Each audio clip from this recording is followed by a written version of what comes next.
The Dogs, in association with the British Greyhound Racing Board.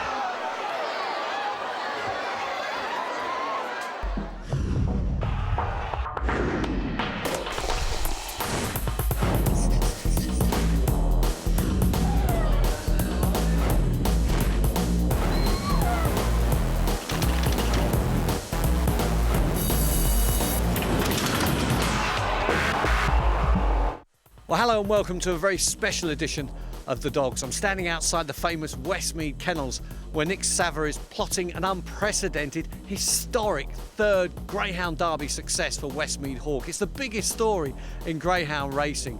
Later in the programme we'll find out how those plans are getting on. Also on today's show we report on the progress of the programme's new puppy ZIGZAG Sky. And there's Derby trial stakes action from Wimbledon with some clues to this year's classic. While we've been away, Sky's series of live greyhound racing has been to Hove to see Spirit and Louis win the Regency. It's a head down the far side and Westmead Sam is getting the better of Troopers Raquelme. Spirit on Louis moved up into third and now is closing as they come round the second last bend. It's Westmead Sam with the edge, a length clear from 5 Troopers Raquelme. Here comes Spirit on Louis coming with a great run as they come off the final bend. Westmead Sam picked up by Spirit on Louis, back to his brilliant best. The King has arrived, Spirit on Louis. King Louis wins the Regency. We then went to Hall Green where the Icemen were red hot. It is Fear Romani, a neck up on 2. Iceman Vader looking for space and getting it. Iceman Vader now goes on and goes around the final bend by a length and a half over 4. Savannah Highlands up in the second, then can Fear Romani. It's Iceman Vader. The Iceman cometh to win the blue ribbon final. And then at Wimbledon last week we saw a potential TV trophy winner in Cash for Kate. To come around the final turn, it's trap 2, Cash for Kate, who's done all the work here. She wins well. A superb 4-bend race saw connections and punters looking for Derby clues. Astute Gift, Lenson Earl and Coventry Bees went off co-favourites with Corey Fast Trap fancied in 6. Away they go, racing up towards the first bend, a fast start from Astute Gift. That's going to lead up early. Here comes Corey Fast Trap in second place as the others bunch up in behind. Lenson Earl couldn't get round, but as they head down the far side, Astute Gift could be an astute selection from Jonathan Hobbs. It's still leading here by a length over Corey Fast Trap, giving chase in second. After he's got a break of 2.5 lengths back to 3, Blonde Sheriff, and that's closing as they come around the final bend. It's Astute Gift with the edge at the moment. Corey Fast Trap trying to come up on the inside. It's neck and neck. It's going to be tight on the nod between trap 1, Astute Gift, and 6, Corey Fast Trap. Astute Gift wins from Corey Fast Trap, but it was mighty close. But the cameras were at Wimbledon principally for jump racing's biggest prize, the Betfair Grand National Final, for which Seamus Cahill's Snazzy Time went off favourite after a series of trap-to-line wins. But heading the opposition was Steve Willey's Joe Cigar, who was due a fast break in the event. Snazzy Time had flashed from traps in the semis and needed to do the same with middle-moving Nevada Blue inside. Gary Baggs had 2 in the field, while Jim Reynolds' Ardbeg Hurricane completed the lineup. And they're off and running then for the Betfair.com Grand National, and over the first, and it's 6, Joe Cigar streaking up toward the first bend and will lead round it here from 5, Ardbeg Hurricane giving chase in second, then can 4, Strong Flow as they come up towards the third flight, and Joe Cigar with a 2-length lead at the moment over 5, Ardbeg Hurricane, who didn't jump that one at all well. So trap 6, Joe Cigar increases the lead to 4 lengths, just has to jump the last flight. Joe Cigar has dominated the Grand National, and what a winner! Joe Cigar the winner then from trap 5, Ardbeg Hurricane in second place. While Snazzy Time got caught up with Nevada Blue, Joe Cigar trapped fast, blitzed to the first bend and kept up the gallop all the way to the line to post 28.07 for the 460 metres, the fastest time at Wimbledon this year. It was much to the delight of first season trainer Steve Willey and his owner, hurdles enthusiast Ricky Holloway. Ricky, dream come true. Unbelievable. I've waited so many years to win it, and Rossa Ranger was so robbed of this race, and now 5 years later this fella's done it. Unbelievable, absolutely unbelievable. Done a 28.07 as well. Oh, I think it's the fastest time this year. I said, though, if he trapped, what he'd be, and this is, you know, the hurdler of the year. He really will be. He's a magnificent dog, and you haven't seen the best of him. Don't forget, he's only a novice. This is only the 9th race of his life, and I'd like to thank Simon Wooder, who's helped our kennels tremendous, absolutely unbelievable. I owe it all to him. I'd like to say very big thanks to him. Run by a fair margin as well. Well, yeah, it's all down to this guy. This guy's made this dog. He's absolutely unbelievable. Set up the kennels less than 4 months ago. He's provided winner after winner, absolutely winner. And hurdlers, he's schooling them like there's no tomorrow. I've never seen... This guy is the new Tommy Foster. I'm sure we'll see more of Joe Cigar in the build-up to the champion hurdle around Derby time.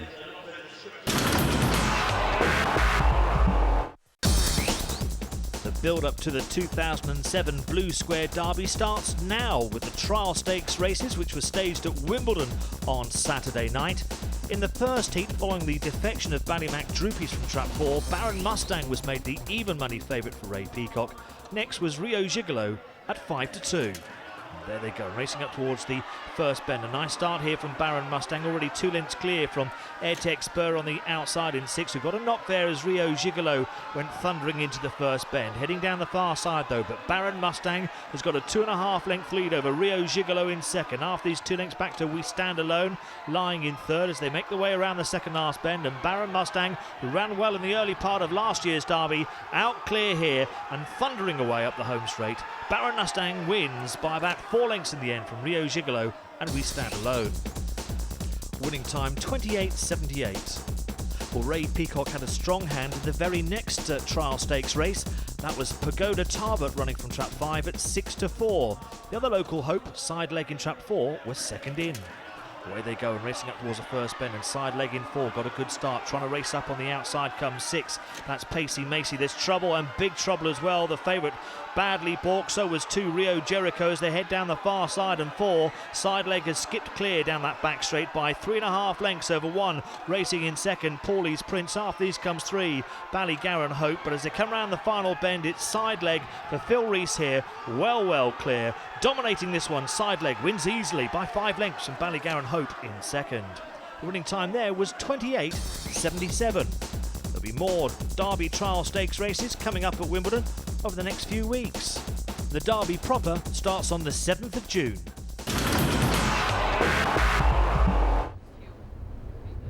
You may remember earlier in the year we went to the ZIGZAG kennels in Lincolnshire.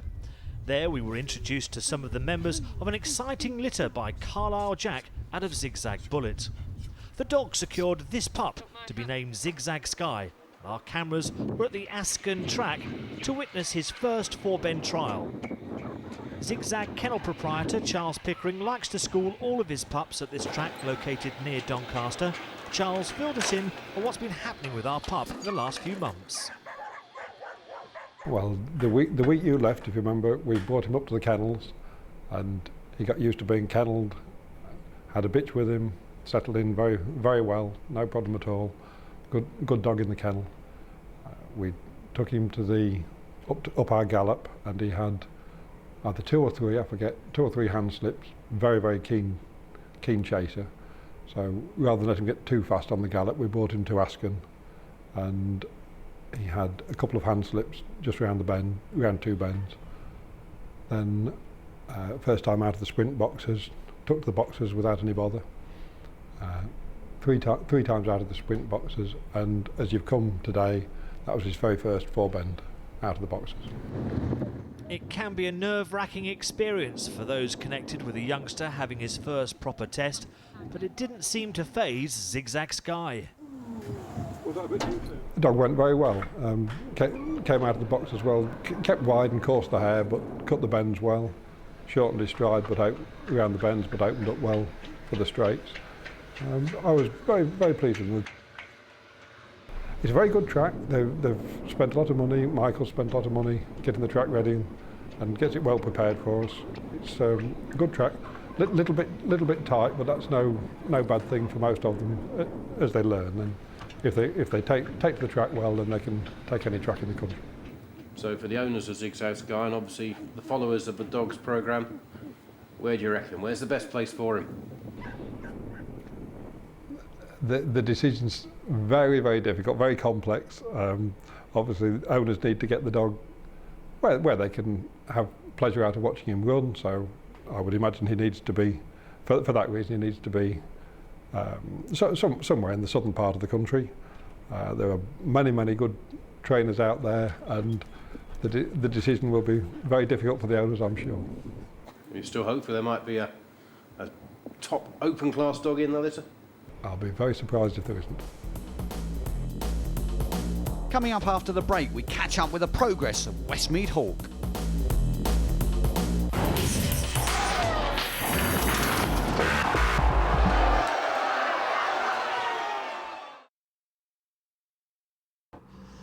Welcome back to part 2 of the Dogs. I'm in the rather pleasant surroundings of the village of Edlesborough, where Nick Savard trains the dual Derby champion Westmead Hawk. Before we catch up with Nick, let's see how the mighty dog got on his comeback from injury at MONMORE. The writing surely on the wall. Mignogna follow with Westmead Hawk lunging late. He's got there again. He's an icon. He's fantastic.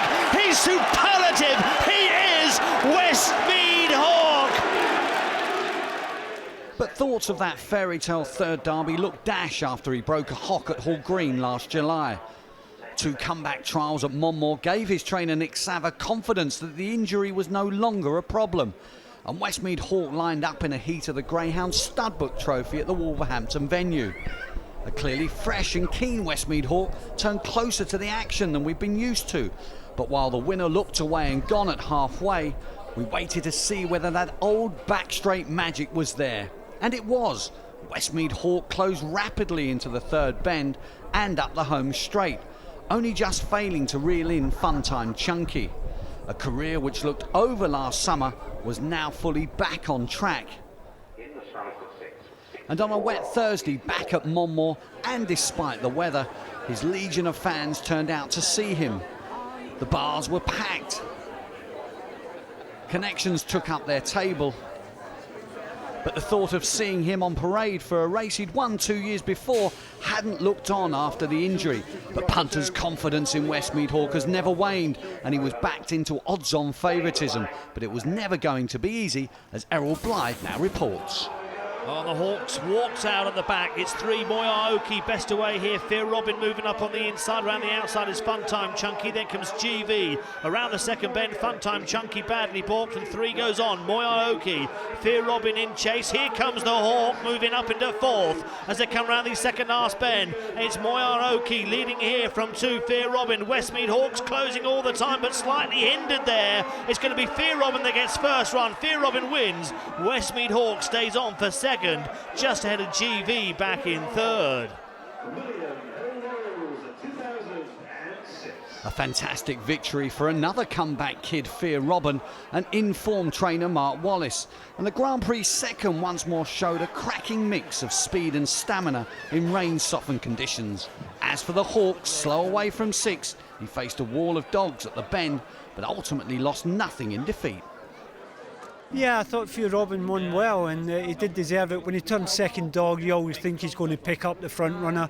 But he had to work hard. I think Pat Ronson's dog surprised a few how well he came away, and he did build up a commanding lead. But Fear Robin's a strong dog over this trip, and he came through well to win. And your thoughts on the Hawk? You can't say you're disappointed. It's disappointing to see him get defeated. I thought he ran okay. It took him a while to get going. When he did get going, he's came with his run off the last bend, and he's get checked up twice, and he's not going to win the race, don't get me wrong, he's never going to win the race, but he probably gets photo finish out of the race, maybe beating half a length if he gets a clear run. The dog's had 2 races in a year. He's not nowhere near race fit yet. You know, we've just got to give him time and keep our fingers crossed. It's a big ask. I think a month ago I said it was 500 to 1. I still think you'd be wanting 500 to 1 before you'd be backing him to win a third derby. Again, because I thought he was feeling his way a bit round the bends again tonight, and it's just hope that he gets there, but I'm not so sure that he will. Peter Meldrum says he should be 500 to 1. Would you accommodate him? Not really, no. The 25 to 1 will still be there, so hopefully that, unless something happens overnight, then he'll be 25 to 1 in the morning. Beaten but unbowed, Westmead Hall prepares for the trip home. Well, it's the morning after the night before, Westmead Hawk a gallant second to Fear Robin in the Greyhound Studbook Trophy at MONMORE. He arrived back at the Westmead Kennels with his trainer Nick Sava just after midnight. We're going to find out how he is and how plans for that third crack at the Greyhound Derby are going. Well, Nick, first things first, how's the Hawk this morning? He's fine this morning. Yeah, he's come off a lot better than last time around. That was the heats, of course. Yeah, he was a bit tired the next day after the heat, but today much better. The Hawk finished second to Fear Robin.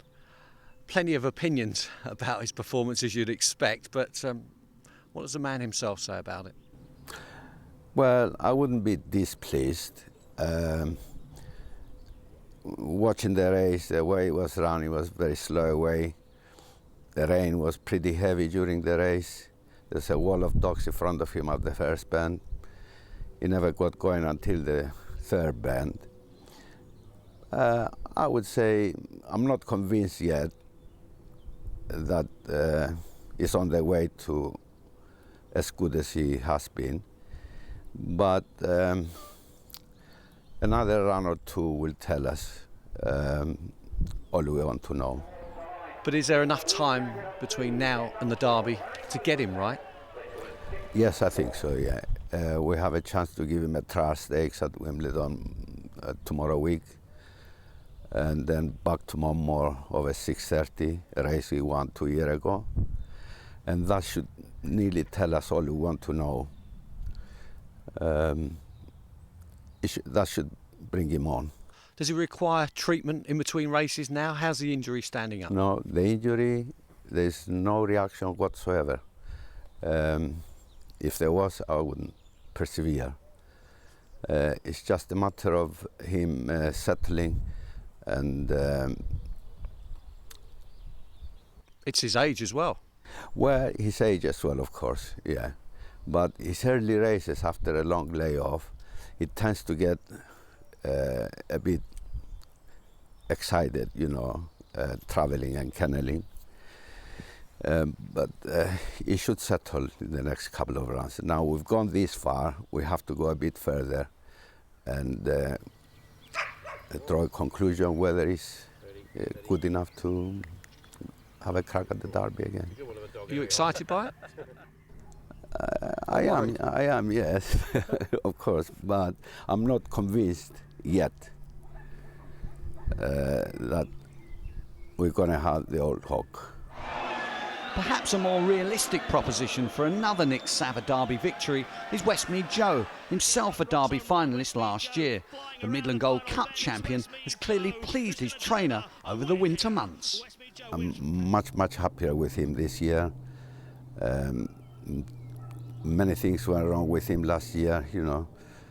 It was a poor preparation. It was cramping bad. This year, I'm much more hopeful. He's had a four-bend trial at MONMORE last week, and the cramping was very minor. He should get over it completely with a couple of more runs. And I always thought we never saw the best of him last year, and I'm much more hopeful this year.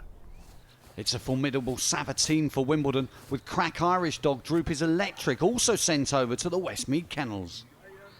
Yes, I like the dog. I haven't seen much of his racing, but he's got a good reputation. He's a nice dog. He's well behaved, a happy type, settled straight away. We'll have to wait and see. And how did it come about that you took in Droopy's Electric? It was arranged that either Pat or Jim Buckley would come with the dog and kennel him here. Like Seamus did with Minneola Farlow last year. But then suddenly they changed their mind and asked me if I would take him for them, and I did. Other Derby contenders for Team Sava are the Oaks winner Dilemma's Flight, the youngster Westmead Prince after his Peterborough Puppy Derby success, and his brother Westmead Lord, a dark horse for the Derby in many people's eyes. He's got the pace, and Nick tells us his stamina is improving. Westmead Aoife has long been a favourite of mine, and with one eye on the TV trophy, I pressed Nick on her progress. And Nick, what's the latest on Westmead Aoife, a star of the staying game over the past couple of seasons? She's about 10 weeks out. We will put her in training now. She has been doing some light work, but it's the television trophy. I think it's come too early for her, you know. But you never know. She might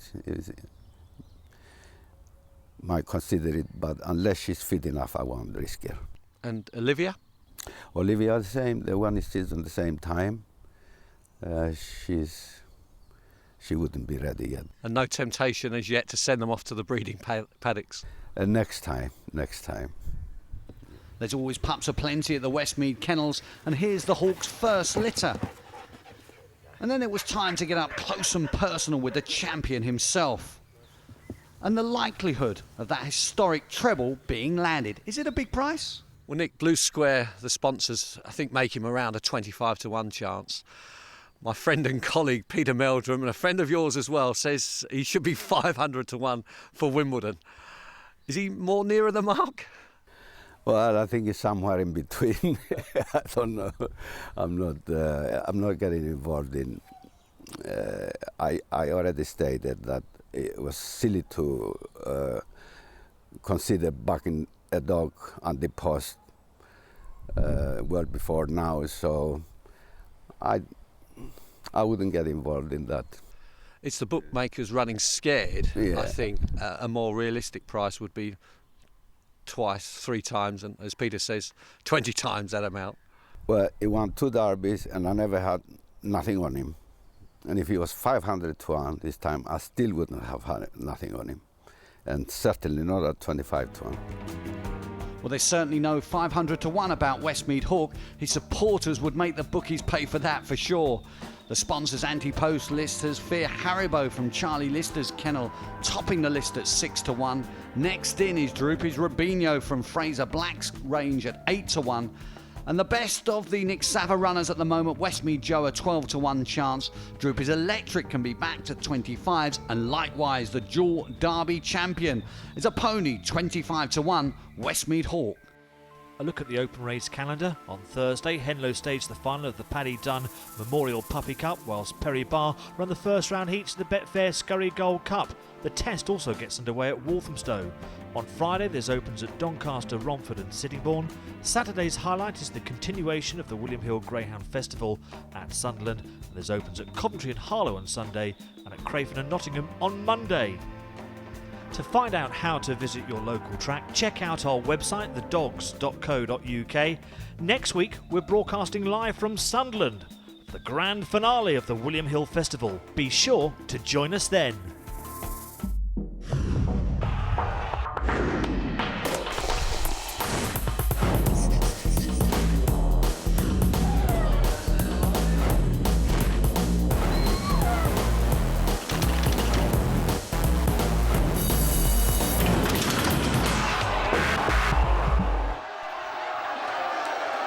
The Dogs, in association with the British Greyhound Racing Board.